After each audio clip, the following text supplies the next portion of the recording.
So magiging mommy ka na. Congratulations! Pero teka, paano yung work? Huwag kang mag-alala. Ngayon, pag-uusapan natin ng lahat ng kailangan mong malaman tungkol sa maternity leave, lalo na kung nasa private sector ka. Sobrang exciting ng balitang magkakaroon ng baby, di ba? Pero kasabay niyan, syempre yung mga kaba at tanong, paano yung trabaho ko? May sahod pa rin ba ako? Kalma lang, dahil sasagutin natin lahat yan. Para mas madali, hinati natin to sa 5 sections mula sa mga basics sa bilang ng araw hanggang sa kung paano mo to makukuha at syempre yung usapang pera at job security. Okay, let's start with the basics. Ano nga ba talaga itong maternity leave?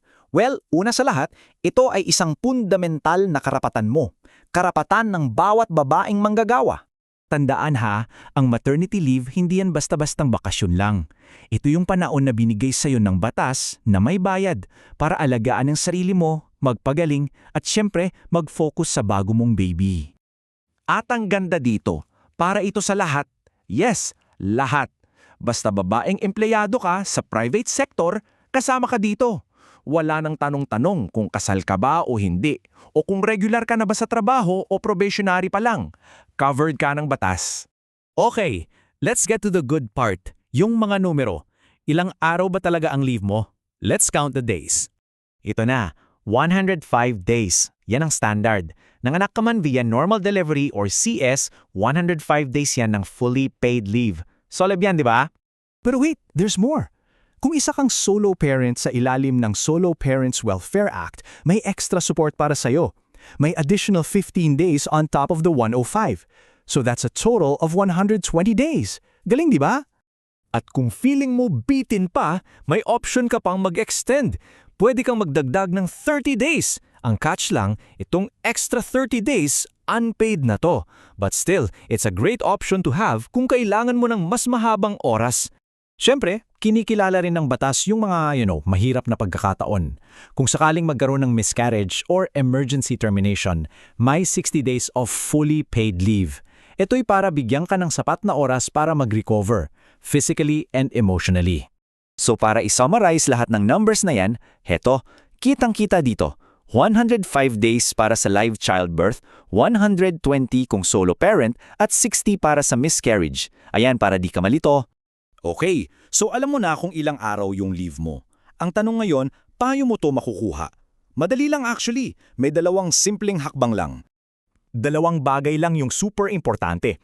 Una, yung SSS contributions mo. Kailangan may at least 3 monthly contributions ka in the last 12 months. Pangalawa, i-notify mo ang employer mo. Sabihan mo sila na buntis ka at kung kailan ka inaasahang manganak. That's it!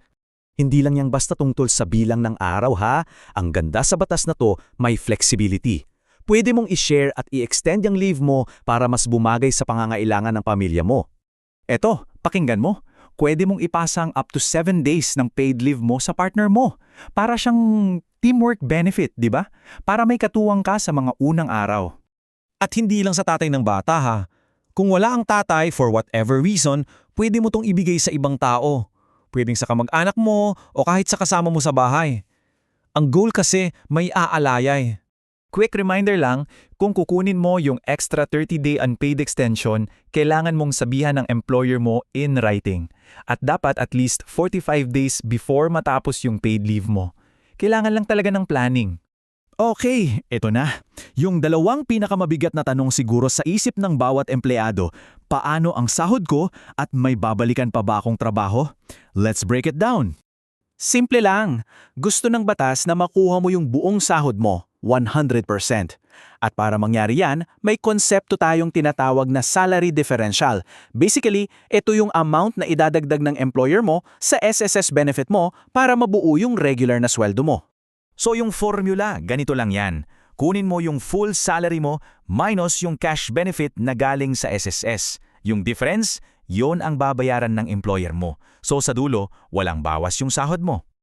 Pero may mga exception sa rule na yan. Exempted yung mga, for example, maliliit na negosyo o yung mga establishments na distressed o nalulugi. Kung ganito yung kumpanya mo, yung SSS benefit lang ang matatanggap mo. Pero at least, a big part of it is still covered. At ito, Paki-underline, paki-highlight, paki-memorize. Protektado ang trabaho mo. Sinasabi mismo ng batas, hindi ka pwedeng i-demote o tanggalin dahil lang nag-maternity leave ka. Karapatan mo yan, period.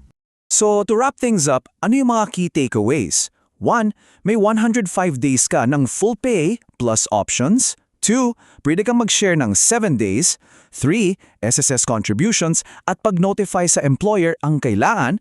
And 4. The most important part, your job is safe. Protektado ka ng batas.